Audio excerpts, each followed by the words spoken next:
Welcome to the Today's Leader podcast, the podcast for the leaders and entrepreneurs of today. Guys, way to go. Keep it going. Good job, guys. All right, Paul, I see you.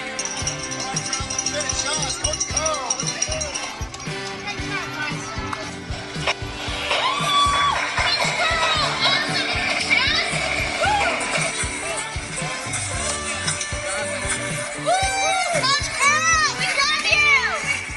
Hey there, it's Coach Curl here from the Today's Leader podcast. Welcome to Monday Mentoring. The podcast is brought to you by Think and Grow Business, the home of the Think and Grow Business Mastermind.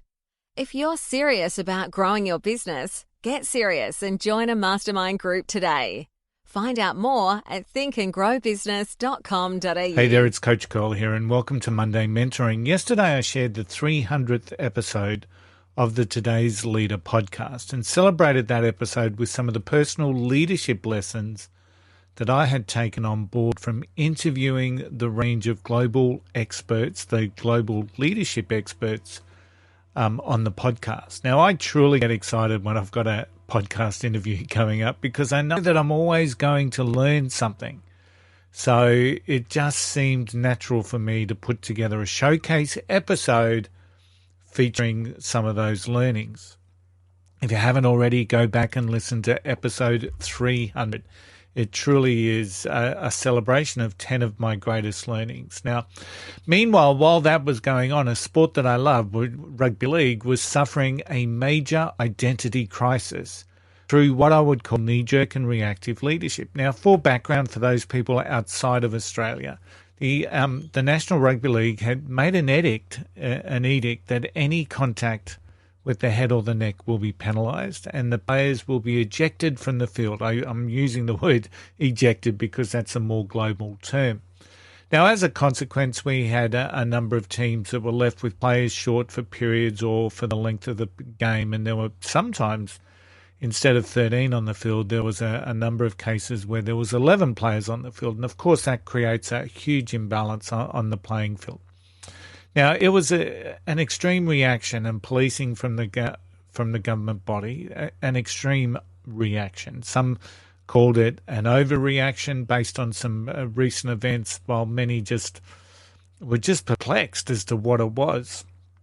You know, fairly innocuous taps around the head was suddenly being penalised and teams were left to play a short for 10 minutes, and it left many fans and commentators perplexed and confused. Now, with the sole exception of the fighting arts, there's no sport that supports attacking the head of a player, none.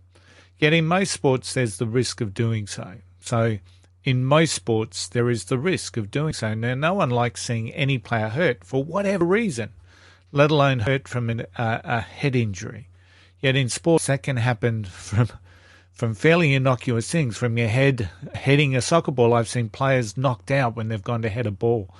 I've seen players knocked out when their head has hit the ground. It's simply impossible to eliminate the risk of accidental contact or injury, which is why the knee-jerk reaction was just so over the top. But for me, the biggest thing here and the biggest learning for every leader in every industry was the pain of reactive leadership. Now, reacting to the chain of events with a knee-jerk reaction almost always indicates a lack of strategic outlook or plan, or almost always. There would be very few exceptions to that, but I'll acknowledge that there will be some exceptions to that.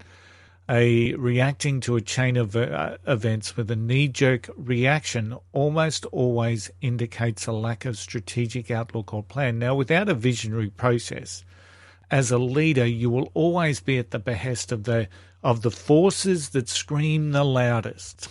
So take that in. Without a plan, without a process, without vision, you as a leader will always be at the behest of the forces that scream the loudest. That's the reality of what we face. Wherever the scream is loudest is where our energies and decisions go. And we tend, by doing this, to lurch from crisis to crisis, what I've now termed the crisis rollercoaster, that companies and leaders will often get caught up in. And can I tell you, the crisis rollercoaster is never a good thing. Never a good thing. So this week for Monday Mentoring, understand where you or your business is going by creating your long-term vision, if in fact you don't have one. But if you do have one, align back to it. Align back to what the long-term picture, vision, outlook, outcome, goal that you have for yourself or your business. And every day commit to stepping forward in that direction. Understand what it looks like. Be very clear around what that vision looks like.